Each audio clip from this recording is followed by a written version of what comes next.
aprendizagens como CEO, que foi o desafio que tu me tinhas posto. E eu quando estava a pensar sobre as aprendizagens, eu acho que a própria aprendizagem conta-te a maturidade do empreendedor. Por isso, tu podes perguntar aprendizagens a 500 empreendedores e receberes 500 respostas diferentes.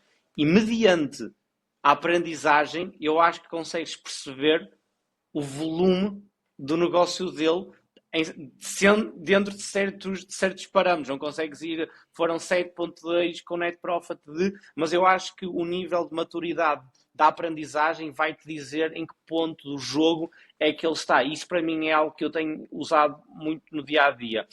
E vou-te dar um caso concreto e quero saber se tu também pensas igual. Eu às vezes eu hoje em dia não me sento com muitas pessoas, mas às vezes sento-me com, não tanto agora, mas que há meio ano, sentava-me com pessoas que me falavam do negócio deles e depois diziam-me que estavam a faturar uma faturação que eu nunca acreditei. Porquê? Porque o nível de maturidade do que me estava a ser dito ali não correspondia à realidade que me estavam a contar. Eu lembro que fui a uma palestra uma vez e que a pessoa que estava a fazer uma palestra tinha menos de 25 anos e estava a dizer que liderava, era CEO de uma empresa com 100 funcionários. E eu sabia por A mais B que aquilo não era verdade, porque a pessoa que estava à minha frente não tinha skill set, maturidade para nunca conseguir liderar 100 pessoas. Então, eu não sei se tu sentes isto, que ao longo do tempo e da maturidade que nós vamos ganhando, passinho a passinho, é muito fácil quando falas com um empreendedor teres uma noção de qual é que é o ponto dele no negócio. Yeah, eu diria que é pelo menos fácil ao nível de comparação. Ou seja, imagina, esse gajo dizia-te que liderava 100 pessoas, não é? E tu se calhar na altura lideravas 5, 10. Se tu consegues perceber que tens mais maturidade de liderança do que essa pessoa, tu consegues entender que ele não lidera 100. E não é porque tu sabes como é que é liderar 100, porque não sabes, e eu também não. Né? É só porque há thresholds que tu só desbloqueias quando os fazes. Né? E eu acho que aí é por comparação, sem dúvida. Mas eu sinto isso. E eu não sei que mecanismos é que tu constróis. Eu sinto bué de vezes tipo, o reflexo disto que eu te vou dizer pode ser só ok, então não mudou com ninguém. Que é, como é que tu lidas um, com esse tipo de fake it until you make it? Ou seja, Eu bué percebo. isto. Yeah? Há bué a cena tem aí um negócio multimilionário, já faturamos isto e aquilo. E a cena aqui, o que me começou a fazer mais comissão quando comecei a ter mais esse tipo de experiências com outras pessoas foi, eu não achava que era possível. Tipo, eu não achava que era possível alguém fazer isso. E é Uhum. tipo, vem mesmo do fundo da maior naivety de sempre. Mas eu achava que, tipo, sei lá, uma pessoa normal vai estar a dizer que está a faturar 1 milhão quando nem tem um negócio, por exemplo. Às vezes não me Uhum. entrava na cabeça. E depois comecei a conectar com algumas pessoas assim. E inicialmente eu dava sempre aquele benefício da dúvida, não é? Porque eu espero sempre e eu escolho mesmo assim viver a vida, que é, eu escolho sempre ver o positivo e não o negativo, tipo, esperar Uhum. o melhor das pessoas e não o pior. Mas comecei a ter algumas Ok. desilusões nesse sentido. E depois o meu, e nós falámos isto há pouco tempo, do conceito de instinto de empreendedor, o sexto sentido do empreendedor, à medida que eu me fui saindo de eu presa para empresa e realmente começar a aprender o que é o empreendedorismo, e que esse sentido se foi desenvolvendo, eu já consigo, acho eu, distinguir muito melhor Ok. isso. Então, isso é um ponto muito, muito relevante que depois me leva ao outro. A primeira resposta, e tu já me cortaste aí, que é que eu simplesmente não mudou. Em, para a preparação deste podcast, tu disseste, prepara, vamos falar de aprendizagens como CEO. Eu só tenho, tu tens 500 mil aprendizagens, mas tens de escolher as mais relevantes para o ponto em que tu estás. Para mim, a aprendizagem mais relevante neste momento é a alocação do tempo. E isso dá a resposta ao que tu me acabaste de dizer. Eu não aloco o meu tempo a esse tipo de coisas. Então, eu sou o oposto de ti. Eu desconfio de toda a gente até me provarem o contrário. Porquê? Porque eu acredito que é muito mais time efficiency começar logo com o pé atrás. e num mundo em que eu não estou aberto a ter muitas relações empresariais com outras pessoas e o meu tempo é o asset mais importante, eu não quero dar o meu tempo a 500 pessoas para depois ver quem é worth it e vai ter e eu vou receber um return. Então eu prefiro simplesmente não mudar e ter que ser conquistado e eu perceber, ok, eu vou alocar o meu tempo a esta situação porque vai ter algo que eu também queira. Então eu não me ponho na situação de estar com pessoas que me fazem o fake it till you make it, e os únicos momentos que isto acontece é quando sou forçado pela minha equipa, pelo meu sócio, a estar em eventos de network, que é muito, muito, muito, muito, muito raro. Porquê? Porque eu não tenho filtros. Eu depois digo sempre o que penso. E eu ali digo, olha, eu não acredito nisso e gostava que me provasses que eu estou errado, mas eu não acredito que estejas a liderar 100 pessoas baseado nisto. Então, indo, indo à aprendizagem da alocação do tempo, que é, então vamos fazer, eu dou-te uma aprendizagem, tu dás-me uma aprendizagem. Alright. A minha alocação do tempo, o que é que faz crescer um negócio? São a qualidade das ações que tu fazes, mas depois a qualidade das ações é o número de vezes que tu consegues fazer essas ações, e aí é o tempo.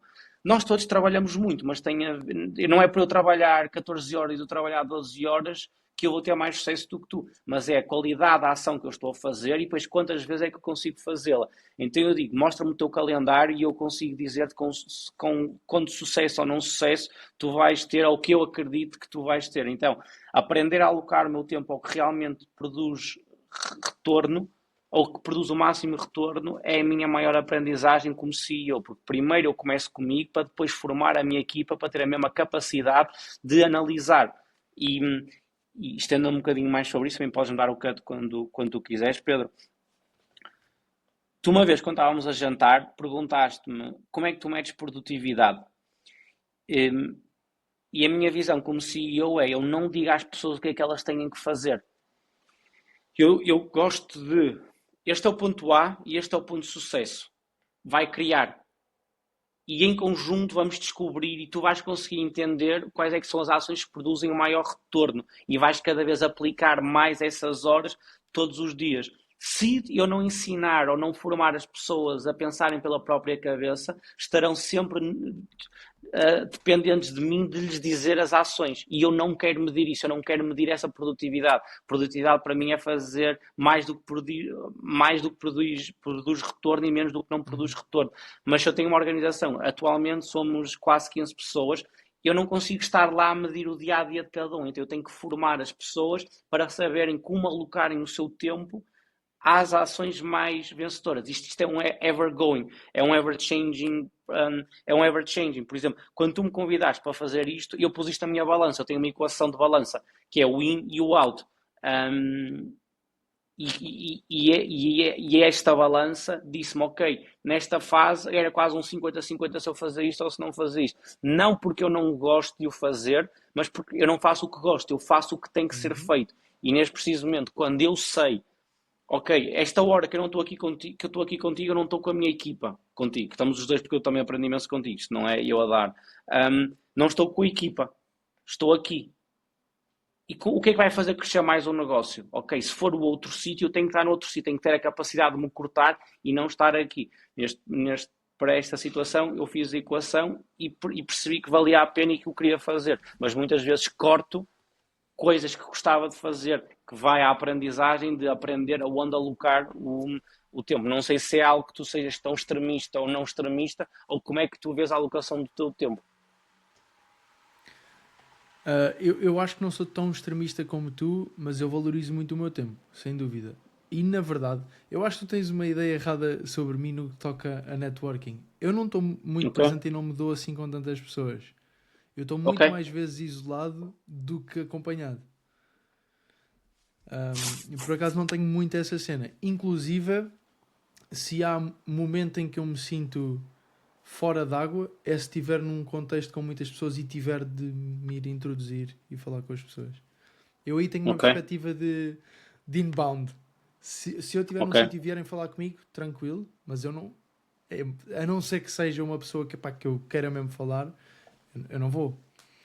Que já me trouxe coisas positivas e coisas negativas. Atenção.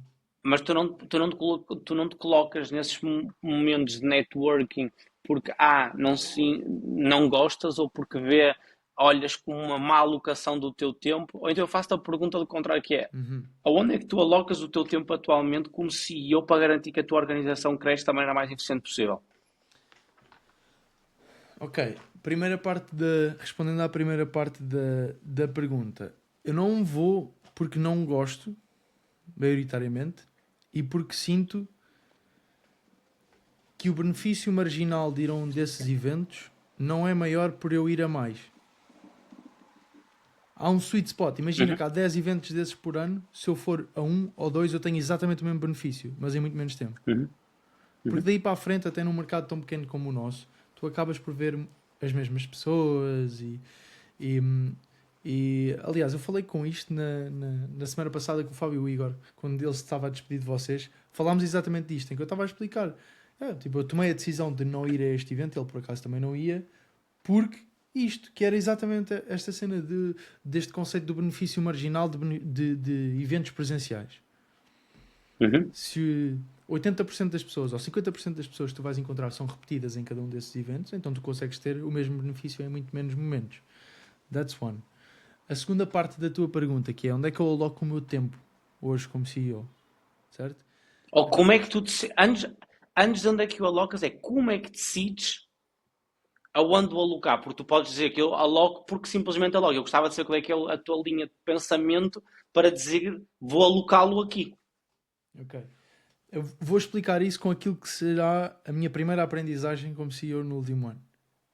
Ok?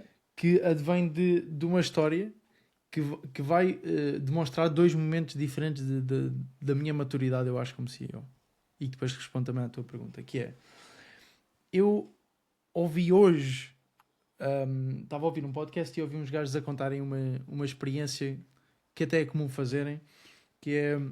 No fundo, a experiência consiste um, em 18 minutos, um conjunto de pessoas tem de, com marshmallows, construir a torre mais alta que eles conseguirem. Ok? Este é o desafio. E eles fazem isto normalmente tipo, em consultoras, em empresas grandes, e fazem-no também com crianças.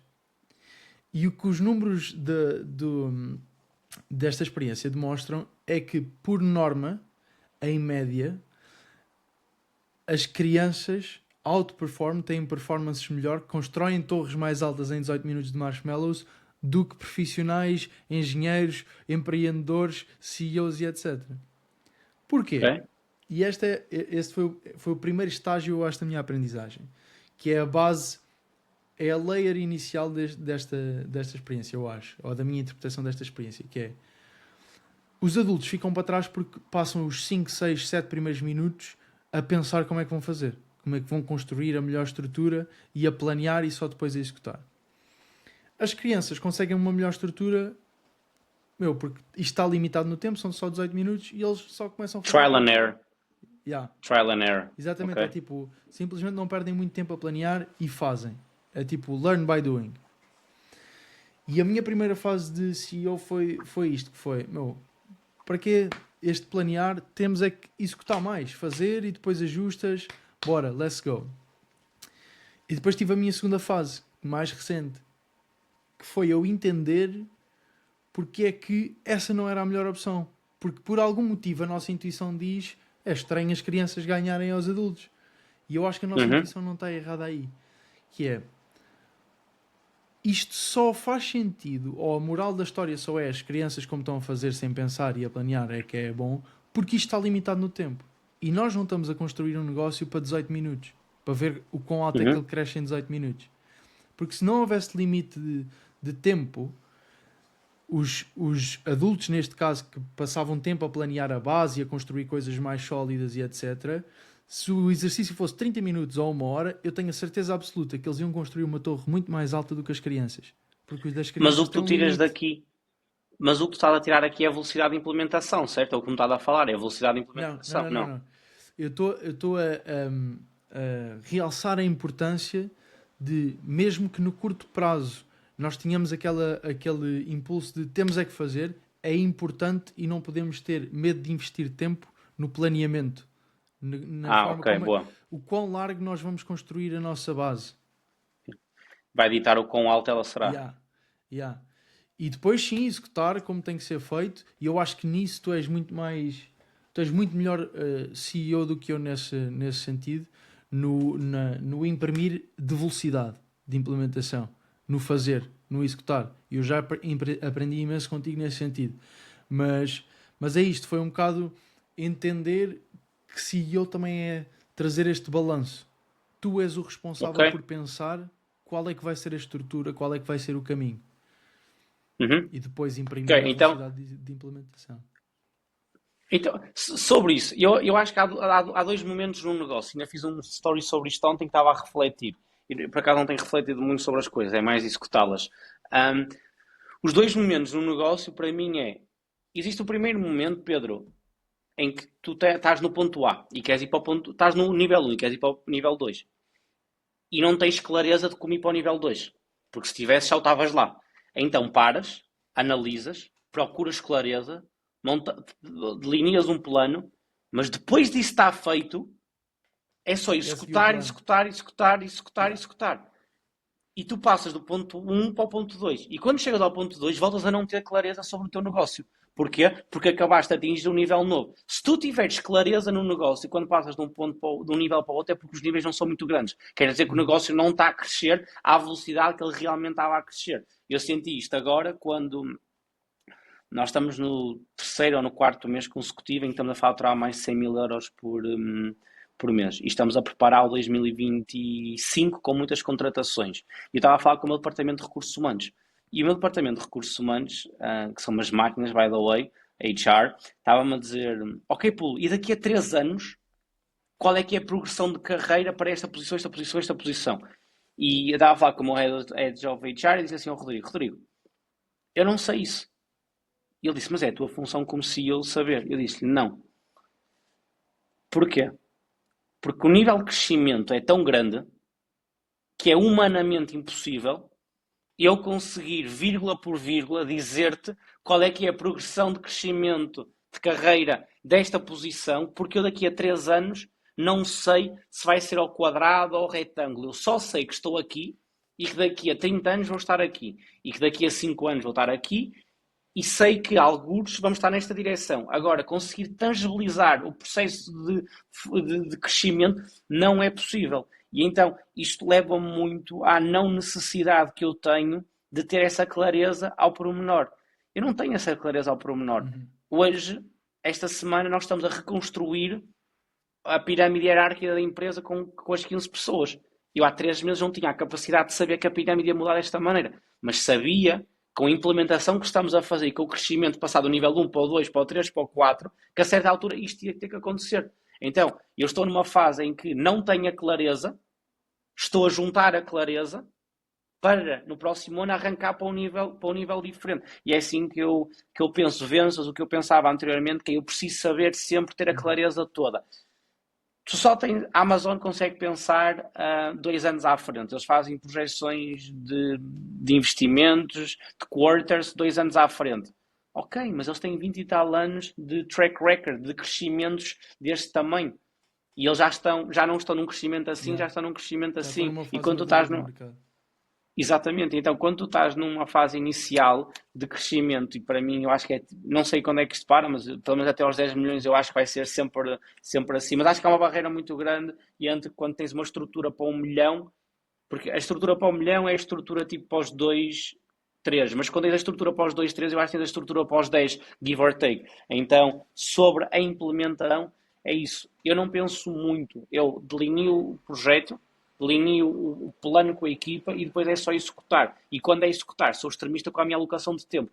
Não há, tudo tem que ser medido. Eu estava a falar com o João Mafra no outro dia, ele pediu-me um exemplo em que eu sou extremista em alocação de tempo. Eu deixei de beber tanta água durante o dia porque estava aí muitas vezes à casa de banho e estava a cortar a minha produtividade. E eu cortei. E isto Arranja uma faz-me todo. algália, meu. Um, ou uma fralda, não posso dizer que não tenha sido. Não te vou mentir, foi tido em consideração. Então, é isso, é planear, executar. E não há middle term. Tipo, não há middle term. Se tu sabes o que é que tens que fazer, só tens que fazer isso sobre o maior espaço, sobre o maior número de horas possíveis, num dia, depois numa semana e depois num mês. Então eu sei que parece ridículo, mas quando tu quebras a ir à casa de banho 7 vezes ao dia, acabaste de quebrar a tua linha de pensamento 7 momentos que demoras meia hora até que voltar ao teu full capability.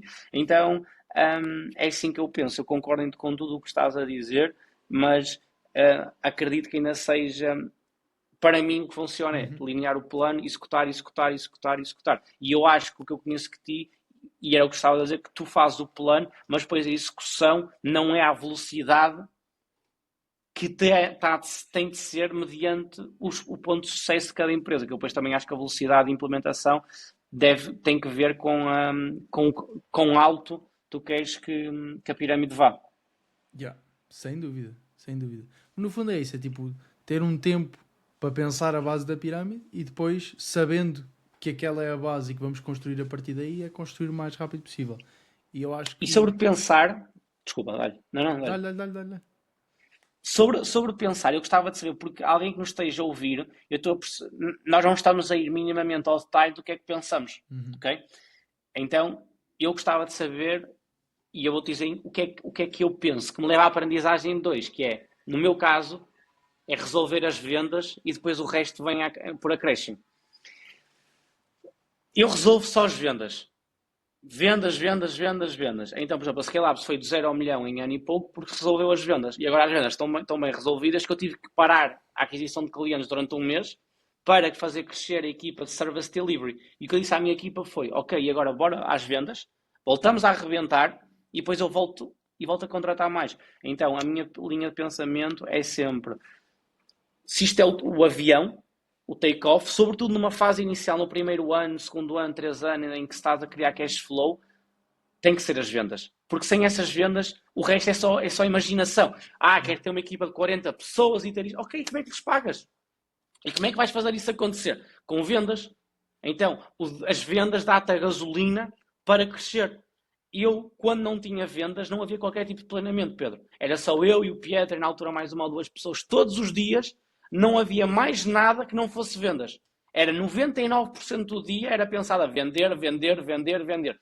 Mas depois de vender, como é que vamos resolver isto? Depois de vender, vamos descobrir a resolução para esse problema. Mas não vamos parar agora para pensar nisso. Vamos vender e depois vamos resolvê-lo. Então, durante muito tempo foi só vendas. Agora que atinjo um ponto de estabilidade financeira que me permite contratar mais pessoas, agora tenho que. O meu segundo pensamento é como é que eu estruturo a empresa para isto ser da maneira mais eficiente possível. Mas então, e passando a ti, para mim, a linha de pensamento e depois executar é muito vendas, vendas, vendas. Como adquirir mais clientes, como aumentar o LTV. Yeah. Yeah. Já falámos sobre isso também anteriormente. Eu experienciei até hoje uma postura um bocadinho diferente, mas com a cena nova que estamos a criar com a Join, a postura está a ser essa. Ainda hoje, pá, há uma cena que me ficou na cabeça, por acaso, que eu ouvia dizer várias vezes e já não ouço, que era o Que, fuck the margins, yeah, que tem tudo a ver boa com coisa. isso. Que tem tudo a ver com isso, que é, claramente foi nessa altura que vocês estavam de crescimento de vender, acertar as vendas, atingir o product market fit e daí só tam tam tam, e fuck the margins porque vamos resolver o que é que eles querem e vamos entregar, Yeah. arranjar forma de entregar.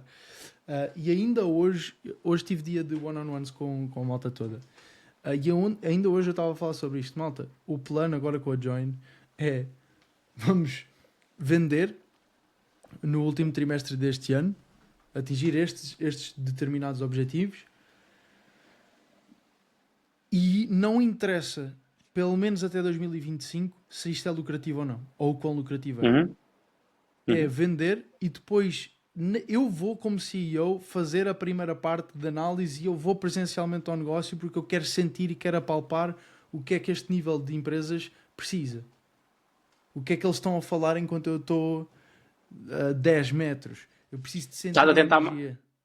Tu queres maximizar a tua aprendizagem para depois conseguires desenvolver o produto, a oferta e metê-lo da maneira mais eficiente para depois conseguires ir para o dinheiro longo e não estás a pensar no dinheiro Yeah. curto. É isso que me estás a dizer. Yeah. Porque Ok? sabes o que é o que me fazia sempre impressão? E confesso que ainda faz alguma impressão numa metodologia mais tipo sales-driven growth e não product-led growth. É, eu tenho tenho um bocado de meu, não diria medo, mas tenho algum receio da própria marca da empresa ser afetada por um mau serviço ou um mau produto.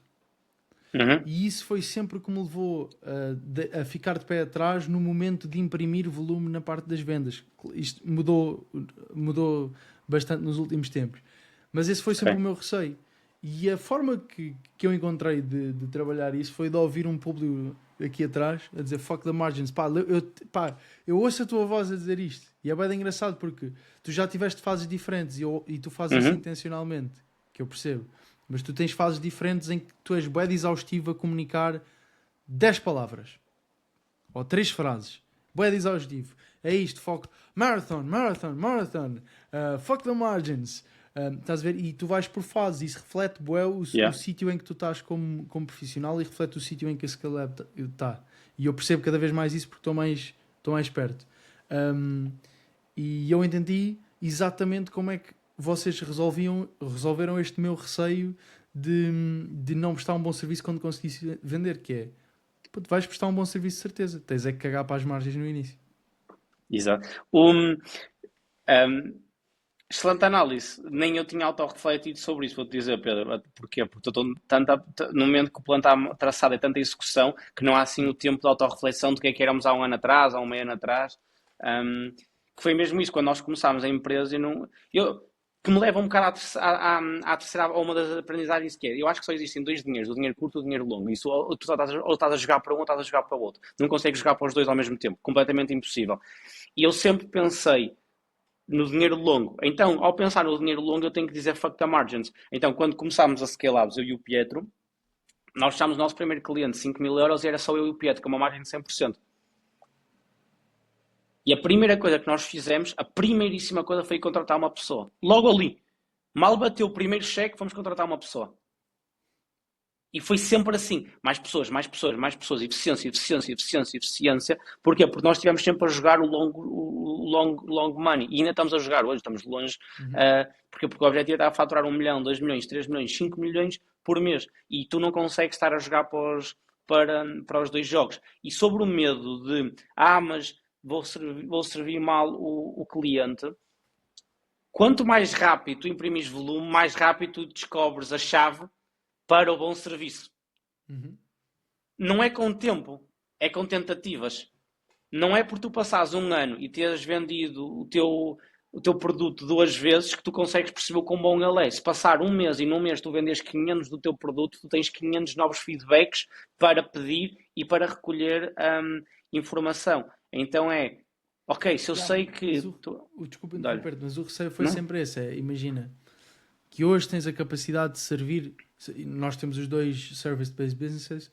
Imagina que no início tens capacidade de servir 5 clientes e no mesmo Uhum, mês já tens 5 e no mês fechas uhum, 5. Como é que tu uhum. serves esses clientes? Mas isso seria um bom problema. Estás a ver? E eu vejo Mas, dessa forma mas, eu agora. não, Mas sempre foi mas isso antes. dá-te medo? Isso dá-te medo? Agora não. Receio? Mas já deu Ok. Porque eu bastante. nunca, Já deu eu bastante. nunca quis saber disso para nada. Eu Uhum. nunca quis, literalmente, eu sempre pensei, tu não podes ir ao ginásio para ficar estressado e depois ficas estressado e dizes, mas a roupa não me vai caber. É literalmente a mesma coisa. Isso é o que todos os negócios querem. É tipo, e depois de eu crescer, como é que eu vou servir as pessoas? Primeiro resolves as vendas, depois vais resolver as outras coisas. E eu sempre tive sempre acreditei na capacidade da organização de quando esse problema chegasse, conseguir resolver esse problema, Pedro. E quando a amostra é tão pequenina, tipo, tu acabaste de dizer 5 e depois fechei outros 5. A amostra é tão, tão, tão, tão pequenina. Quando a amostra se torna um bocadinho maior, proporcionalmente ao teu mercado, por exemplo, nós agora, chegas a um ponto em que eu parei de fazer aquisição de clientes. Eu literalmente parei de dizer aos clientes, durante um mês, e tu sabes, disse, eu não aceito novos clientes. Mas já está a uma escala maior e já tenho o produto limado o suficiente para saber. Eu sei que vou dar qualidade, só preciso de mais manpower. Então, nessa fase inicial, eu não tenho qualquer tipo de... Eu não tenho qualquer tipo... É vender, vender, vender. Eu tenho a certeza que tenho a capacidade de resolver o problema. E também tenho a honestidade de saber, se não fizer um bom serviço, que estou na predisposição de fazer uma devolução do dinheiro na íntegra. Porque eu estou a jogar para o long money e não estou a jogar Uhum. para, para o short money, que me ajuda muito a tomar decisões. O short money e o long money é algo que eu penso muitas vezes e ajuda-me a tomar decisões em 0,3 segundos. No outro dia adquirimos um serviço, uma solução tecnológica que custou um bocado mais de 10 mil euros. Eu demorei 0,3 segundos a dar o sim para esse investimento ser feito. Porque eu pensei, ok, pior dos casos, eu testei uma coisa que eu já sabia que queria testar ou hoje ou amanhã e que não funcionou, mas já tenho a aprendizagem de lá. Isso é o pior dos casos. Melhor dos casos, adquiro uma solução tecnológica que me vai permitir o crescimento do meu negócio em 100, 200, 300% sobre longos períodos de tempo. Então porquê é que eu hei de estar a pensar no short money? O short money é pensar, mas aqueles 10 mil euros, eu quero é gastá-los, queimá-los, para tentar chegar mais cedo à solução de converter esses 10 mil euros em 1 milhão na infraestrutura daqui a meio ano, num ano. Não sei se isso faz sentido. É engraçado e ainda bem que estamos a falar disto, porque eventualmente há de estar alguém a ouvir isto, ou alguém vai ouvir isto, que tem ou a minha perspectiva ou a tua perspectiva, ou a minha preocupação ou a tua preocupação. E é engraçado, porque isto é mesmo um exemplo que demonstra bem as nossas dinâmicas de conversa, que é, há uma baseline que é comum, estás a ver? Mas depois a forma como nós navegamos essa baseline é completamente diferente. Comparando short money com long money, é a base para mim, concordo 100%. Long money, all the time. Só que, na minha ótica, o long money estará sempre ligado também com o tipo de valor e, neste caso, o serviço que tu trazes para o mercado e a reputação que tu constróis à volta disso. Porque imagina, e corrige-me se estiver errado, no vosso caso, correu bem porque vocês, como têm uma capacidade de implementação tão rápida, a verdade é que no início o serviço era uma coisa que não é hoje, é completamente diferente. E 100%. Reajustaram-se, porque se tivessem mantido aquela rota, provavelmente a vossa reputação não vos ia estar a permitir, ou a vossa reputação, se tivessem seguido esse cenário, não vos estava a permitir o crescimento que vocês têm hoje. Estás a ver? 100%. Correu bem, e ainda bem, e vocês fizeram para correr bem. Mas é um bocado isso, ou seja, se arriscarem volume, trazer um serviço que não está preparado, possa meter em causa a minha reputação ou a reputação da empresa, que é mais a reputação da empresa, nem é uma questão de ego, é mesmo uma questão de depois o mercado receber. Estás a ver? Mas aí está, mas estava a pensar no short money.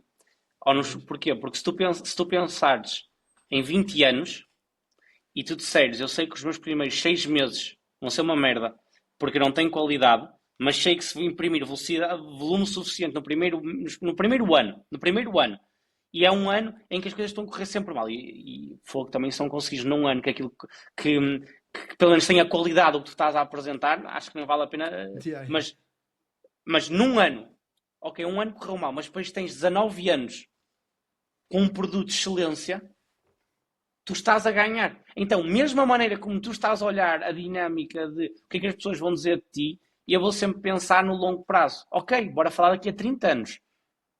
Se eu estiver a pensar no long money, se eu estiver a pensar daqui a 30 anos, o que é que interessa se no meu primeiro ano falhei e as pessoas acabaram por sair da minha beira e dizer que não faziam um bom serviço? Não interessa, porque eu precisei de falhar para ter qualidade. E eu quero falhar o mais rápido possível. E aí também se aplica um ponto que eu não sei se tu tens, eu tenho muito pouco ou nenhum interesse no que as pessoas dizem. A opinião dos outros é não a opinião do consumidor final em escala, como é óbvio, sim, mas tipo dos teus pares. Exatamente, é-me completamente indiferente. Aliás, há pessoas perto de mim que dizem que há aqui uma coisa que não encaixa muito bem, mas eu não quero saber, porque eu estou tão laser focused na minha visão, no que é que eu quero construir daqui a 20 anos, que eu não podia estar mais a borrifar se eu sei que, mas aquelas 20 pessoas testaram o teu serviço no início e estão a falar mal de ti. Eu sei, é top, que me permitiu o volume para eu entender, para eu melhorar a minha máquina, para depois aperfeiçoá-la. E no momento que ela esteve aperfeiçoada, foi aplicar ainda mais volume.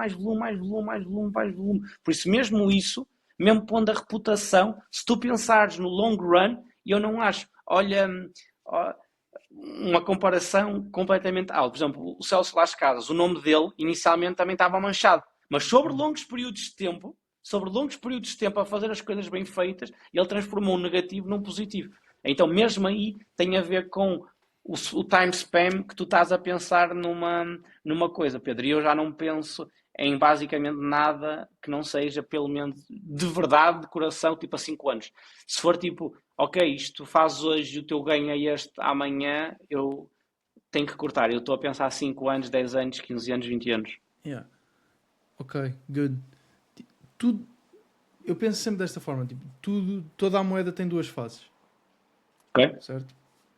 Há sempre uma força positiva e uma força negativa. E tu tocaste em um ponto que é tu és hyper laser focus. E isso traz Eu tento benefícios ser. claros para aquilo que tu estás hoje a tentar construir. Em que é que tu Uhum. sentes que isso não é assim tão bom? Qual é o outro lado da moeda? Já pensaste sobre isso? Já. Primeiro, eu acho que é 99% bom. Isto é uma excelente pergunta. Eu estou desapontado por comigo. Eu acho que não sou hyperfocus o suficiente.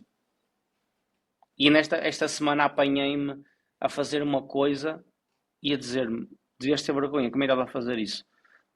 Porque estava a fazer uma ação que não produz retorno.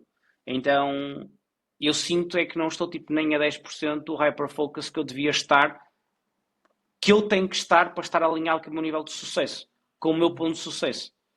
Então, sobre em que é que eu não ganho, eu simplesmente acho que não estou a dar o suficiente, Pedro. Para mim, hyperfocus é conseguir de manhã à noite, desde que eu acorde, estar tipo 14 horas, sem interrupções, ter tipo a hora de almoço ali, aqueles 15, 20 minutos, sem só perform, e ainda não consegui atingir esse nível. Por isso, quando eu te disse de deixar de beber água para ir à casa, eu não acho isso muito extremista. Eu acho isso simplesmente alinhado. Não acho mesmo. Não. Usar uma fralda acho extremista. Mas reduzir o nível de água que eu bebo porque as interrupções cortam a minha linha de pensamento, eu não acho que seja extremista. Respondendo à tua pergunta, o que é que eu perco? É só uma conjugação da minha vida pessoal com a minha namorada, que por acaso está muito bem organizada, porque sempre as gestões sempre foram feitas desde o dia 1. Não sinto que perda nada. Eu não sei quais é que são as gavetas que são importantes para ti na vida, mas eu só tenho duas gavetas, que é o empresarial e o pessoal. Eu no pessoal sou extremamente bem resolvido, no empresarial tenho que fazer ainda muita coisa para acontecer. Por isso, eu não acho que tenha... Acho que os benefícios são tipo 500 vezes Uhum. superiores ao downfall e acho que não sou laser focused um, o suficiente. Mas, olha, algumas coisas que eu faço um, que eu não sei se são só eu que faço. Por acaso vai ser fixe bater bolas contigo. Por exemplo, eu apago os vídeos do meu telefone. Eu não quero memórias. Não me interessam os vídeos de há 6 anos atrás. É-me irrelevante. O que foi, já foi. E não gosto de ficar agarrado ao peso de aquilo. Já foi. É o que é. Se tu estiveres sempre a olhar para trás, para trás, para trás, ou estás a olhar para a frente. Então eu literalmente apago. Então a primeira regra foi quando ia fazer umas férias, o que seja, só podia trazer uma foto das férias inteiras. E resultou durante muito tempo. E a certa altura simplesmente comecei a apagar as coisas e isso não queria saber. Conversas do WhatsApp, eu apago as conversas do WhatsApp.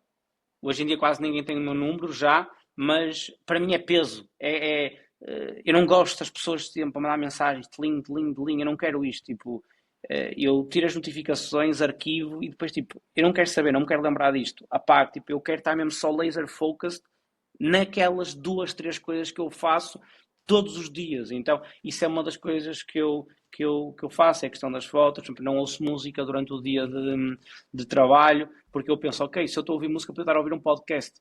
O que é que vai produzir mais retorno? A música não produz retorno. Então, isto são algumas ações que eu faço para tentar ser ao máximo. E acredito que acho, genuinamente, estou muito longe da minha melhor versão de ser hyper-focused. Eu concordo com algumas coisas. Ou seja, eu também não ouço música durante o trabalho porque eu não me consigo focar. Não percebo Uhum. quem é que diz que. Está provado. Está Pá, provado que tipo, imagina, há certos tipos de trabalho, e não tenho mesmo dúvida disto, tipo, sei lá, designers e assim, que aquilo ajuda a entrar no flow zone, provavelmente. Mas quando tu Uhum. tens de estar a pensar cenas complexas, e pelo menos é a minha experiência, né? A imaginar cenários e etc., para mim música não dá. Nem podcast. Eu não consigo estar a ouvir nada enquanto estou a Uhum. trabalhar. Eu normalmente até estou a trabalhar tipo, com os fones e só estão com noise cancelling. Não tem nada. Uhum. Eu quando Um, digo os podcasts, e só, desculpa, porque eu também não ouço no trabalho, eu ouço os podcasts, por exemplo, se eu tiver que ginásio. ir à casa de banho, ou Yeah. tiver só, não há um momento em que eu diga, bora meter música de fundo para passar tempo. É tipo, bora só ouvir podcasts para Yeah. produzir mais 100%. resumo. Continua, desculpa. 100%. E eu acho que aí são bem aqueles hacks que nós encontramos que tipo, casam o equilíbrio do produtivo ou do geração de valor com aquilo que nós gostamos. Vou dar um exemplo. A minha, a minha rotina de ir ao ginásio só se tornou Uhum. rotina quando eu encontrei alguma coisa que me animava para ir ao ginásio. E isso Ok. foi o treinar passou a ser o momento onde eu ouço podcasts, que é uma cena que eu curto bem. Boa. Estás a ver? Então a minha motivação de ir ao ginásio é porque eu sei que vai ser o meu momento de aprendizagem. E eu genuinamente gosto disso. Gosto o suficiente para cobrir o não gostar sempre de ir ao ginásio. Uhum. Estás a ver? E, Diz isso. não termina a tua ideia, desculpa. Achei que tinhas Já não, terminado, não eu quero ia cortar. responder ao resto das tuas coisas. Do podcast e da música concordo. O que disseste mais? Bom, a cena da água, para mim, eu acho já tipo um nível acima. Porque, por exemplo, Uhum. não é o caso. Porque eu não sei se estavas a beber 10 litros de água e passaste para 5, né? Mas se tu Estava a passaste beber litro e meio. litro e meio, não é muito, litro e meio é tipo o que tu tens que beber durante o dia. Imagina, tu Obriga-me a nesse ir à casa momento, bem muitas tu até vezes. isso até pode jogar contra ti. Do ponto de vista de se isto é tudo uma long run, não é? Sim, E foi o argumento que a minha equipa fez comigo, que me fez voltar a beber água, mas a uma quantidade mais pequena. Foi literalmente esse o yeah. argumento. Hum, Sabes que eu não sei se tu estás nesse ponto de maturidade no negócio, mas eu agora tenho feito uma coisa nos últimos meses que para mim é completamente novo, que é, vamos dizer que o teu objetivo é fazer cold calls. O meu objetivo durante muito tempo foi tipo, produzir o máximo de cold calls por dia. Mas, por muito bom que eu seja, não sou melhor do que 30 pessoas ao mesmo tempo a produzir volume. Uhum. E esse é o ponto como CEO que eu atualmente estou, que é o meu tempo tem que ser alocado na criação de missionários e não mercenários dentro da empresa. Não interessa o que é que eu consigo fazer, interessa o que é que eu consigo liderar. Porque eu sozinho, se calhar chega a meio milhão, mas não chego aos 10, aos 20, nem aos 30. Uhum. Então, eu estou a fazer algo que eu nunca tinha feito na minha vida anteriormente, que é completamente remover-me de tudo que é operação. E ser só CEO. Porquê? Porque nada mais do tipo, não, you cannot lie to volume, man. Se o teu objetivo é ser cold caller, tu até consegues produzir 100, se calhar 150 chamadas por dia, porque és uma máquina absoluta. Ok, mas não consegues bater 30 pessoas a fazerem cold calls o dia todo. Então a minha função hoje em dia está cada vez mais, e eu estou a aprender isto na liderança. E eu defino a liderança como conseguires que as outras pessoas façam o que tu queres em escala. E depois, dentro da liderança, eu procuro criar missionários e não mercenários dentro do negócio. Que é algo que é muito não visto de forma geral, e eu acho que é um cancro dentro das empresas e uma ticking bomb. O que é um missionário? A igreja cristã, os padres, eu sou muito pouco religioso, ou por ser muito pouco religião, eles quando queriam, pegavam nos padres, mandavam-nos para a África e eles iam para lá vender o peixe deles. Essas pessoas iam sozinhas, mas o que é que elas faziam? Em qualquer sítio que elas estivessem, elas iam vender o que é que elas acreditavam. Isso é um missionário. Uhum. Isso é alguém que tu retiras da tua organização e metes dentro de um sítio completamente diferente, rodeado, e ele vai levar os valores da empresa, do que tu quiseres, do que tu lhe tiveres implementado, e vai fazer crescer. E assim é que a conquista verdadeira, a meu ver, a meu ver, e vai ser muito interessante aqui a quase 5 anos, olhar para trás quando estivermos a fazer mais 10 milhões e ver se isto se tornou realidade, que é a criação de missionários dentro do negócio. E é isso que eu tento fazer, não criar mercenários. Um, eu tenho pessoas dentro da minha organização, toda a gente dentro da minha organização empreende, by the way. Ninguém trabalha para mim, isso é uma mentira total. E eles sabem todos, toda a gente empreende dentro do negócio, toda a gente pode ser o que quiser dentro do negócio. O cargo de CEO, que atualmente é meu, está à predisposição. Só porque existe um rabo sentado naquele lugar não quer dizer que esteja ocupado. Eu acredito na mentalidade de caçador, eu acredito na mentalidade de teres que merecer tudo aquilo que tens. E nessa merecer, conquistar, crescer, está a minha função de criar pessoas que realmente acreditam na organização. E para te dizer, eu tenho pessoas dentro da minha organização que largaram cargos noutras organizações, onde recebiam mais, com muitíssimo mais nome, como as Big Four, para se juntar a nós.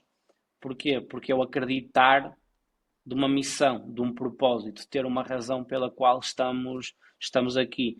E eu vejo muitos negócios que são só mercenários. E o mercenário é alguém, eu chego à tua empresa, dou mais 100 euros e ele foi-se embora. Então, tu para liderar tens que ter as pessoas certas. Então, eu acho que é grande parte do crescimento, 90% do crescimento do negócio são as pessoas. E é preciso, como líder, conseguir buscar as pessoas certas e criar este espírito interno. E tu conheceste algumas pessoas da minha equipa. Eu não sei se tu... isto é uma pergunta nada fake, mas gostava de saber, tipo, das pessoas que tu conheceste dentro da minha organização, se tiveste a capacidade de perceber ou o entendimento que, ok, estas pessoas transpiram, respiram os valores que o público está aqui a falar. Não sei se essa imagem passa ou não passa, Pedro. Agora não sei porque eu não conheço a tua estrutura toda hoje. Acho que no momento em que vocês estavam com 6, 7, 8 pessoas, eu devo ter conhecido todas essas pessoas que ainda estão, se calhar só não está uma, mas praticamente estão todos. E dessas pessoas todas, todos, e eu já tive a oportunidade de dizer isto, todos transpiram o que vocês dizem. Todos têm o mesmo mindset. E isso não é um desafio fácil de cumprir. Mas não achas que é a nossa obrigação? Não achas que é a obrigação? Sem dúvida alguma. Isso é a obrigação do CEO, é a obrigação depois do People's Manager ou do Chief People Officer, que whatever. É a obrigação da forma como tu constróis a tua empresa. Olha, a marca empregadora. A forma como tu retens talento e como tu atrais talento. Tem de haver uma narrativa base. Tem de ser claro aquilo que tu dás aos colaboradores, mas aquilo que eles devem também à empresa. Qual é que é o give and get? E sabes que eu, de forma geral, eu sempre soube que sem as pessoas eu não era nada. Sempre sou. Eu não sei se tens isto na tua empresa, mas eu como CEO tenho as minhas 3 prioridades muito bem definidas. É equipa, clientes, lucro. Equipa, clientes, lucro. E eu vivo mediante... Não é só dizer para meter num quadro e dizer. Eu realmente vivo os princípios que eu preach for. E isto foi a grande aprendizagem e a última que eu tinha para hoje, que era as pessoas. A função, depois dos primeiros, eu gosto de, depois do primeiro meio milhão, o teu primeiro meio milhão tem que ser para validar o que tu estás a vender. Depois vai variar muito se é produto, se é serviço, a escala, mas em Portugal, os primeiros 250 a meio milhão é para validar que o que tu estás a vender existe procura. A partir daí, é trazer equipa para montar o negócio por ti. Não há outra. Tipo, não há outra. O Miguel Milhão no outro dia estava a dizer, ele assim, liderar? E mandar? Eu não mando nada. A minha equipa é que faz isto. Se eles amanhã se quiserem ir embora, acaba-se a empresa. Eu não tenho empresa nenhuma. Eu sozinho não faço nada a acontecer. Então, as pessoas são o pior e o melhor dentro de um negócio.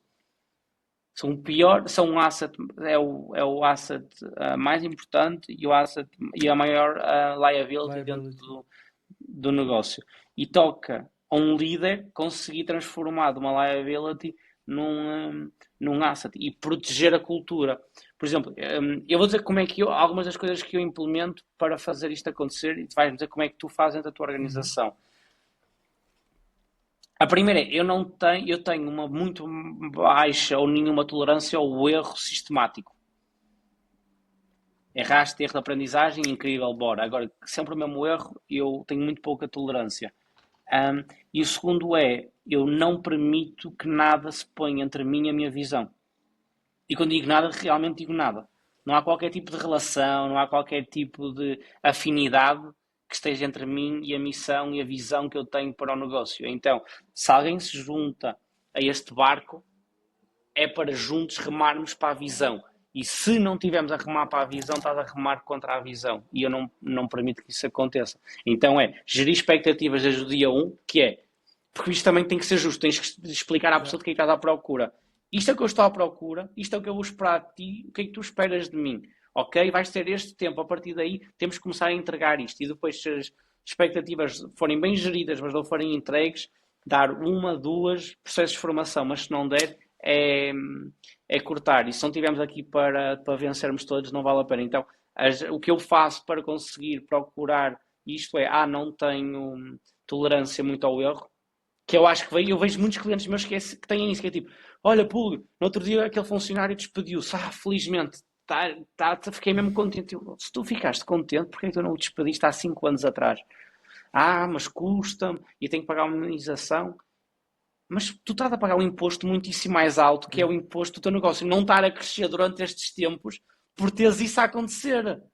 Então, eu tenho uma muito baixa tolerância ao erro sistemático e depois não permito que nada se ponha entre mim e a visão. Tipo, isto são as pessoas, isto são os meus sentimentos. Eu tenho sentimentos, mas eu consigo separar as caixas e tomar decisões que eu acredito que sejam extremamente racionais, sem deixar que o emocional cloud my judgment. Então, não sei da tua parte como é que tu tentas fazer para criar missionários. Essa é a pergunta que eu te faço. O que é que tu fazes para tentar criar missionários e não mercenários dentro do teu negócio?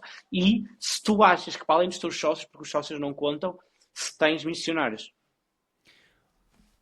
Pá, a primeira cena que me veio logo à cabeça foi num dos one-on-ones hoje. Um dos colaboradores disse-me que não ia embora por dinheiro. A não ser que fosse, e ele fez a comparação para os jogadores de futebol que de vez em quando recebem uma proposta da Arábia e pronto, olha, vão porque foi mesmo uma quantidade absurda de dinheiro. Mas ele disse que eu hoje não ia embora por uma proposta mais alta. Okay. Por tudo o que envolve estar aqui convosco. E depois listou as cenas todas. Portanto, eu acho que nós... Não acho, eu tenho a certeza que nós estamos a fazer um esforço para construir missionários. Tenho a certeza. Nós somos um bocadinho mais permissivos ao erro, e ser permissivo ao erro não é permissivo, é compreensivo, é diferente.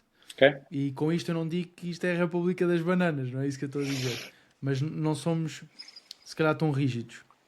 Ou seja, a nossa primeira reação é o que é que se passa.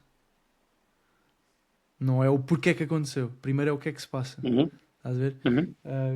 Que, lá está, não tem que ser não estou a dizer que é a abordagem certa ou errada, mas tem sido até hoje é a tua abordagem. A nossa abordagem, exato. A forma como nós construímos missionários, ou tentamos construir missionários, é esta. Eu ainda hoje estava a refletir sobre isso, que é, eu tenho que imprimir ainda com mais força o que é a cultura da empresa. E hoje eu tomei essa decisão e comuniquei a toda a gente. Uma cena que nós sempre prezámos bué, era a capacidade, a abertura para dar feedback.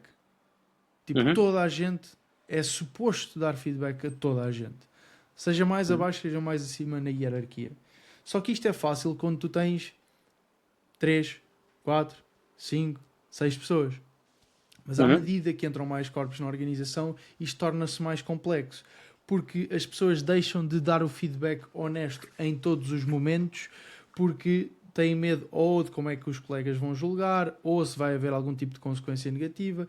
E eu tenho... Eu não sei se concordo contigo, Pedro. Eu não acho que é por causa disso que as pessoas deixam de dar feedback. Eu acho porque não foram ensinadas desde o dia 1 que isto era uma organização para poder fazer isso. Porque eu giro essa expectativa desde o dia 1 e repito-a. Uma aprendizagem é fazer, receber feedback. E desde o dia 1 eu digo às pessoas, a minha expectativa é que tu digas o que é que tu pensas. Se tu não me disseres o que é que tu pensas, isto vai correr mal. Porque tu contratas alguém pela opinião dela. Tu não contratas pelas mãos. Tu contratas alguém pela opinião.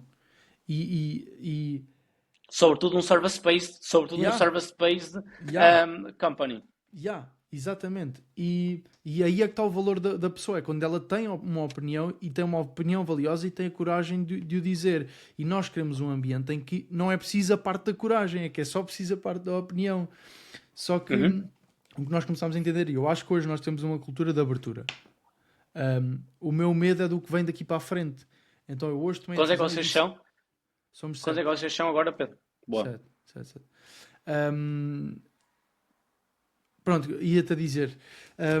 E a decisão que eu tomei hoje foi dizer a toda a gente que daqui para a frente, para a semana, no início da semana, vão começar a semana a receber um documento que diz como é que se dá feedback honesto aqui e como é que se recebe feedback honesto aqui. Ok. Posso ter-te uns pontos Então, sobre isso? dá-lhe. Por exemplo, eu criei um curso de assertividade para a minha equipa interna. Para a minha equipa saber gerir expectativas desde o dia 1 e algo que eu faço com eles. E nessa assertividade, nessa gestão de expectativas, da opinião. Primeiro o que eu faço é, eu como CEO, toda a gente que... Ok, isto depois eu tenho 30 mil coisas, mas Yeah. a primeira é, eu divido a minha equipa por A, Bs e Cs. E cada um, eles é que se definem o que é que querem ser. E cada um A e um B e um C têm expectativas diferentes. E by the way, todos eles se definiram como um A. Por isso logo ali tu sabes o que é que tens dentro de portas. Todas as pessoas que têm contacto direto com o CEO mandam um feedback mensal em que me dão a minha performance, um 360 de mim como CEO. De verdade. Porque eles sabem, e eu já tive reuniões one-on-one com eles, com a equipa, em que eu disse, nós estamos a crescer. E disse assim, no dia que tu te tornares um yes sir, estás fora daqui. No dia. E a minha equipa, ainda estávamos a reunir ontem, a equipa toda a tomar decisão. E o meu head of HR diz, pô, isso é um disparate o que estás a dizer, isso não faz qualquer tipo de sentido. E eu disse, ok, explica-me. E foi totalmente olhar para o CEO e dizer, isso é um gandalixo o que estás a dizer. E é mesmo isso que eu quero, e é mesmo isso que eu imprimo dentro da organização. Eu não permito que as pessoas não me digam essas coisas. Então, quando para isso acontecer tem que ser desde o dia 1 e depois também tens que o fazer. Por exemplo, a primeira vez que isto me aconteceu dentro da organização foi quando estava eu, o Pietro, que é o meu sócio, e o Daniel, que é o nosso departamento de vendas. E o Pietro tinha, e já foi há um tempo atrás, o Pietro tinha feito uma coisa que foi um erro sistemático e eu passei-me com ele. E terminou aquela call e o Daniel depois disse no dia seguinte: bom, eu não sabia que vocês eram assim entre vocês. Tipo, eu não sabia que o nível de exigência que vocês tinham para com a equipa era igual. Vocês não são mais exigentes com vocês, eu tenho para a equipa. Então foi tipo, foi um sentir de, toda a gente está no mesmo piso aqui. Não há, ele é diretor, não lhe posso dizer. Estamos todos nivelados e é a expectativa disto ser dito. Então, gosto que tenhas chegado e tu chegaste a esse isto é o que eu uso então na minha organização, algumas das técnicas que eu uso para o fazer. Mas o que eu acredito que tens que o fazer, ou o que funcionou bem comigo, é seres o primeiro a liderar e a fazê-lo. Com toda a gente, de forma repetida. Yeah. Para eles depois dizerem realmente o que é que eles pensam. Sabes que o imperador romano, já não me lembro quem é que. O gajo tinha um gajo atrás dele todos os dias que lhe dizia ao ouvido: tu és só humano. Para ele nunca achar que era o rei desta merda toda. E é muito fácil quando tu estás a crescer um negócio achares que you're the shit, man, you're not the shit. No one's the shit. E é preciso a equipa ter a coragem de te dizer isso. E como é que tu chegaste à análise de que precisavas que as pessoas te dissessem mais o que é que pensam? Porquê que achas que elas não me estavam a dizer? Porque tinham medo de como é que tu ias reagir, se ias ser... eu acho que tu não és uma pessoa que explodes, mas porquê que sentiste que agora Yeah. chegaste a essa pulsação de que as pessoas não me estão a dizer o que realmente me querem dizer? Eu não acho que elas não digam. Eu não quero é que Ok? daqui para a frente, à medida que a empresa vai crescendo, isso aconteça. Ok? A experiência que eu tenho até hoje e o feedback que nos dão é que toda a gente é aberta com toda a gente. Pá, é essa a temperatura que eu meço. É que não há problemas em dar feedback. O que eu quero garantir é que hoje toda a gente sabe isso, mas amanhã também. E se hoje numa estrutura mais pequena isto passa fácil porque é de mim para ti, ou de mim para vocês, e a dinâmica cria-se aqui, no momento em que nós somos o dobro das pessoas, isto já pode ser completamente diferente. E se eu acho que há merda que mata empresas, é politiquices. Uhum.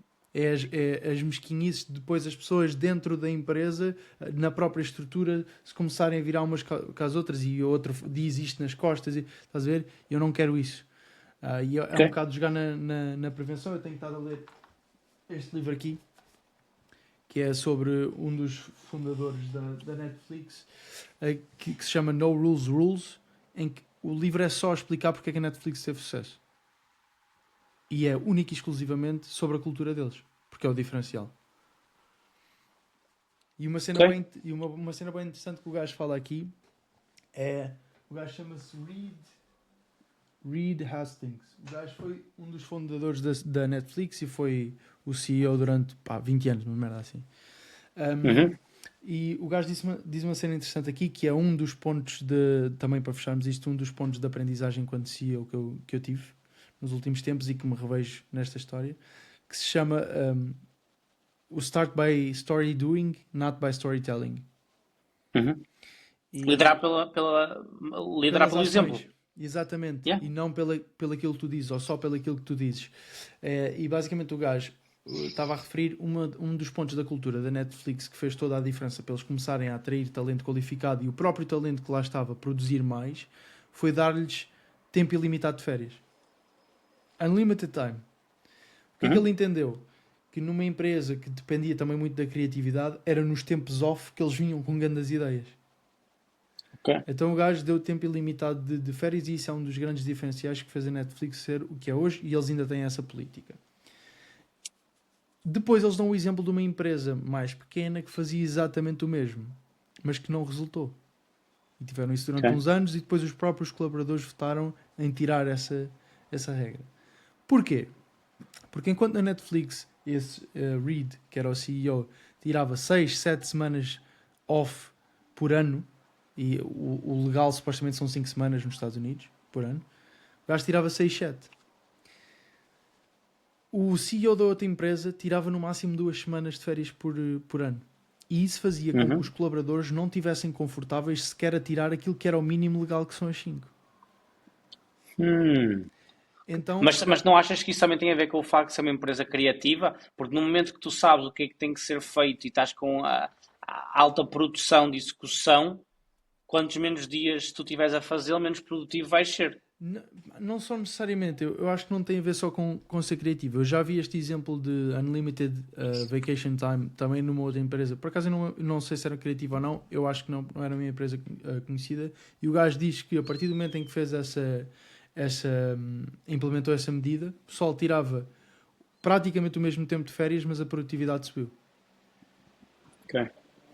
Mas isto para dizer que é exatamente Gosto. a mesma medida numa organização. Claro que as culturas que estão à volta, tu não constróis a cultura só à volta de um benefício que é férias ilimitadas. Né? Uhum. Toda a cultura, Claro. todo o contexto influencia como é que isso se proporciona. Né? Porque se tu tens uma cultura de slack-offs e de malta que não quer fazer nada, pronto, olha, tiram 25 Vai toda a semanas gente de de férias. férias. Yeah, yeah. Yeah. A única coisa que eles tiveram que fazer, lembrei-me agora na Netflix, foi garantir que departamentos mais pequenos não tinham mais de 2 pessoas de férias em simultâneo. Portanto, departamentos Ok. de 5 pessoas não ter mais de 1, 2 pessoas de férias em simultâneo. Essa era uma das únicas regras. Mas, tirando isso, a única diferença entre estas duas empresas foi que o CEO gozava a medida, ou o benefício, ou liderava essa cultura, e noutro não. Portanto, numa Ok. ele se expandia, noutra ele reprimia as pessoas. Então, pegando aqui só nesta cena do Start by Story Doing e Not Storytelling, uma das Então, aprendizagens deste ano. Para ir para a minha última aprendizagem deste ano, vou também a uma história, mas minha, de como uma montanha no Japão mudou a minha forma de ver a vida e o negócio, essencialmente. Que ok. é aquelas coisas que... daquele tipo de coisas... Sabes quando tu ouves a mesma coisa bué de vezes e faz sentido e tu achas que percebeste, mas depois mais à frente vives uma coisa que aí é que Uhum. percebes mesmo, ok, eu não entendia e agora é que entendi. O Uhum. normal quando alguém está a aprender a ser CEO, não necessariamente na história que eu estou a contar, mas no geral. Isto foi um desses momentos, que é uma cena básica, a conclusão é mesmo básica, mas foi só um momento em que a vida me bateu de frente e foi tipo, come on, Pedro, faz diferente. Então, eu estava em Tóquio o ano passado e houve um dos dias que eu quis ir ver o Mount Fuji, que é uma montanha enorme, bué conhecida no Japão. E eu marquei a visita no dia anterior e a mulher mandou-me mensagem no WhatsApp a dizer: Olha, leva casaco porque às vezes fica nevoeiro e não dá para ver a montanha. E eu tipo, ei pá, não me lixem, tipo, não quero perder um dia inteiro a fazer isto, estou a gastar tempo e dinheiro para depois não ver nada. Uhum. E eu, ok, na boa. No outro dia acordei, eu estava no Japão, pá, estive em novembro e dezembro, portanto estavam com mais 10 horas que em Portugal. E no dia a seguir acordo, pá, às 6h30 da manhã para ir fazer essa cena. E tenho uma mensagem da minha irmã, tipo, há 50 minutos. Há bem pouco tempo. Porque cá ainda era de noite a dizer: está a ganda de tsunami no Japão, se ias fazer essa visita já não vais, tipo, não é seguro. E eu, tipo, primeiro o meu dia começou logo assim, foi tipo, pronto. A outra a dizer-me que se calhar vai estar no voeiro. De repente a minha irmã, tsunami no Japão. Estas merdas já estão a ficar desalinhadas. E eu Aham. mesmo assim, tipo, mandei-lhe mensagem a dizer: olha, vi agora as notícias, acho que está tudo bem, caguei, vou. E fui. Estive no autocarro, não sei, 1h30, 2 horas, e aquilo passava em vários pontos e parámos num primeiro sítio que era tipo uma aldeiazinha em que subias bué das escadas, bué de lance de escadas, e eu não sabia bem para o que é que ia, estava só na minha de fones e fui seguindo as pessoas. Estava a subir já há bué de tempo e cheguei assim a um primeiro patamar que tinha um daqueles templos bué de clássicos dos japoneses, tipo tu imaginas os ninjas no telhado e etc.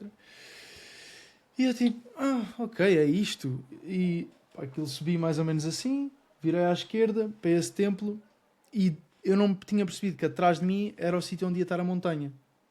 Só depois é que percebi Como que. assim atrás de ti? Ou seja, eu estava a subir as escadas e atrás de mim estava a montanha e eu não sabia. Ah, ok. Lá ao fundo, lá ao fundo estava a montanha. Uhum. Ok. E eu subi as escadas, virei à esquerda nesse primeiro patamar, que já era bem lá acima, e vi pessoas a olhar na direção oposta, para as minhas costas. Então fui para o meio, para o mirador onde eles estavam e olhei para a montanha. O que é que eu vi? Nevoeiro. Vi uma merda vi uma nuvem, tipo, à frente. Uhum. E eu fiquei bem tipo, epá, não acredito. Tipo, estive a subir estas escadas todas, estou a enfrentar um tsunami, paguei para vir aqui, estou a perder este tempo e agora vejo só o início de uma montanhazinha e nuvens. E tipo, já ia embora todo desiludido e vi que ainda havia para aí mais 2, 3 lances de escadas para cima. E pensei, caguei, estava a ouvir o meu podcast, né?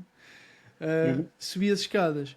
E só quando subi esses últimos 2, 3 lances de escadas e fiz exatamente a mesma coisa, virei para a esquerda, vi que estava boa gente a olhar para as minhas costas e olhei também, é que eu vi a montanha. E a montanha não estava coberta por nevoeiro. Nuvens. Simplesmente Ok. eu não tinha olhado além das nuvens. Ah, então quando subiste o range Yeah. das nuvens, conseguiste E ver a aí é que eu montanha. vi que tipo 80% da montanha era acima das nuvens. Estás a Ok. ver? Portanto, nesse momento fui eu a ver curto, fui eu a não acreditar que havia mais para cima. Tipo, eu fiquei só, vi o início, estavam nuvens e eu logo, olha, não dá para ver hoje. Quando na verdade a montanha estava super descoberta. Tipo, dava para ver tudo. O que é que traduzes isso? O que é que traduzes daí ao negócio, Pedro? Estou muito curioso.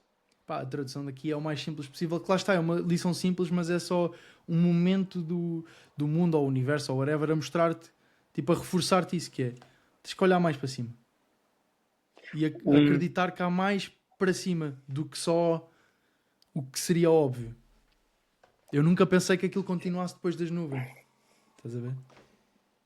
o acreditar é uma força muito poderosa. O acreditar é uma força muito poderosa. Hum, eu acredito piamente com todas as forças que tenho que vou atingir o meu ponto de sucesso, que está definido. Não sei como é que chego lá, não sei qual é que vai ser o veículo, mas o acreditar, eu sei que se a cabeça consegue imaginar, o corpo consegue criar. E como CEO, e não sei se de revés, acho que sim, a função é passar a mesma coisa à equipa. É dizer, se vocês acreditam nesta merda, vocês conseguem criar esta merda e em conjunto conseguimos fazer isto acontecer. Depois de alguma guidance aqui e, e ali. Sabes que a minha ida para o Dubai todos os anos, por exemplo, da próxima semana vou para lá outra vez durante o mês, é para isso também. É para ver mais, para me sentir um burro, Yeah. para sentir que. Eu vou terminar hoje contando também uma história, mas esta é muito mais curta e não tão interessante como a tua. Eu tenho uma lista de amigos muito curta, eu acho que 5 ou 6 pessoas quanto as minhas amizades. Eu tenho um amigo meu que teve um negócio nos Estados Unidos bastante grande e com bastante grandes. O objetivo deles era chegar a uma avaliação bilionária, unicórnio, acabaram por não bater, mas deram raise capital a uma avaliação de 200 e qualquer coisa milhões. E eu estava naquela altura a mostrar quanto é que tinha faturado aquele mês, aquele ano. Estávamos a fechar o ano. E ele teve um dia em que faturou mais do que eu num ano. Isso pôs-me uma perspectiva, isso foi antes da Scale-Ups. Uhum. Isto pôs-me uma perspectiva tão diferente. Bateu-me, eu lembro-me, estávamos a sair do restaurante, não, à beira da marina, e eu mostrei-lhe, e ele mostrou-me. Eu pensei, Tu se calhar estavas todo contente, né? A mostrar o número na altura. Uhum. Mas nem era mostrar tipo, look at me, eu sabia que ele fazia muito mais do que eu, mas era orgulho da minha parte, tipo, Yeah. olha, eu consegui fazer isto. E ele disse-me com todo o carinho, olha, isso é bué da bom, mas queres que eu gosto de ti, mas queres que eu te diga a verdade? Olha aqui, eu fiz isso num dia, há 3 meses atrás. E então é o acreditar que é possível e o acreditar que dá para lá chegar. E um gajo não sabe descodificar o caminho hoje como vai lá chegar, mas sabe que vai lá chegar. E a vontade está sempre a saber mais e mais e mais e mais e mais. E esse mais para mim é implementar. Por isso é que não me interessa se as pessoas falaram mal porque o serviço era mau no início. Man, don't care. Tipo, a montanha é tão alta, a escalagem é tão alta que não permite não estar tipo, não, seria um luxo ficar naquela zona de conforto. Yeah. E todos os dias tento puxar para cima e para cima. Yeah. E é acreditar que a paisagem que tu vais ver lá em cima vai valer bem a pena. Porque vais ver coisas que muita gente não vê. E depois é perceber que não tem, tipo, a montanha goes as high as you want quando toca aos negócios. Goes as high as you want. É isso. Olha, top. Também um gajo já passou 1 hora e meia, parece que não é nada. É isso, estamos por Yeah. concluído isto. Posso Está parar fechado. aqui? Yes, Deixa eu sir. pôr aqui. Como é que eu paro de gravar isto? Ou fica a gravar? Eu consigo. Pronto, mas é tranquilo, só para depois não estar muito cheio. É isto.